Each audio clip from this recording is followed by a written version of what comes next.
The time he got married again, Hmm. उसके बाद मेरा उनका बॉन्ड टूटा. How old were you at that time? I think I was 12. I think I was 11 or 12 at that time. Very, very, I was a Because child. मेरे अम्मा अब्बा की जब डिवोर्स हुई थी ना, I was very upset. अब मैं अपसेट क्या, मेरे तो अब्बा पे बहुत ज़्यादा गुस्सा था उस टाइम पे. 12 साल का बच्चा मैं भी था. I was like, किसको ब्लेम करना है, नो? तो आप अपने आप को ब्लेम करना शुरू हो जाते हैं, all that. Did you go through that same? खैर, I was the eldest. मेरे नीचे 2 बहनें और फिर भाई था. तो वो जो टाइम था, उस टाइम में मुझे बहुत जल्दी रियलाइज़ हुआ था कि I will have to be a parent to my siblings now, since my father cannot invest a lot of time in us any more, and my mother was going through depression and trauma.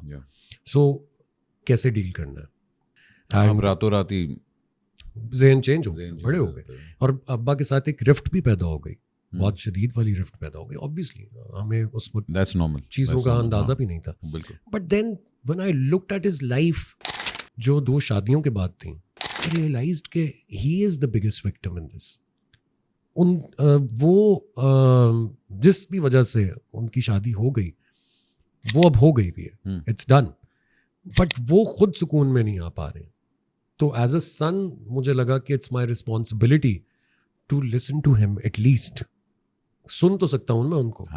उनकी बात कहीं पे मैंने बहुत अच्छी बात पढ़ी थी कि अगर कोई डिप्रेशन से गुजर रहा है तो आप उसको प्रधान बन के समझाने के बजाय सब उसकी बात सुन लेंगे ना, तो उसका आधा डिप्रेशन उस वक्त के लिए ख़त्म हो जाएगा. That's the best thing that you can do. So I did that with my father. I started talking to him. I started asking questions to him. He started sharing his problems with me, जो emotional problems उनको हो रही थी, या जिस mental instability से उस वक्त वो गुजर रहे थे. And that bond is still today, वो आज भी है. मुझे लगता है कि जो हमारे जनरेशन के बाप थे ना, वो थे बहुत अल्फा, एक्चुअली अल्फा बाप थे. हाँ, वो तो होता था कि भाई मर्द को दर्द नहीं होता, मर्द रोएगा और वो अपनी औलाद को एक्नॉलेज बड़ी मुश्किल से करते थे, बेटों को खास तौर इसलिए 50 तो अंदर से हार्ट अटैक होके मर गया, क्योंकि वो बेचारा एक्सप्रेस ही नहीं करता था. नहीं कर रहा, सारा अंदर ही अंदर था. मर्द को दर्द नहीं होता, मर्द रोता नहीं है, मर्द जो है वो मुश्किल में खड़ा हो जाता है, फलाना. तो वो बेटों के साथ ना, वो चाहते था कि बेटा भी वैसा ही बने, हर बाप. तो इसलिए वो उसको एक्नॉलेज नहीं करता था, उसके साथ एक्सप्रेसिव नहीं होता था, एक फिजिकल लव नहीं था दोनों के बीच में. हम ईद के ईद गले मिलते थे अपने अब्बा से, हालांकि हमारी बड़ी दोस्ती यारी थी उनके साथ, लेकिन डर ये होता था कि अब्बा को हाथ नहीं लगाना.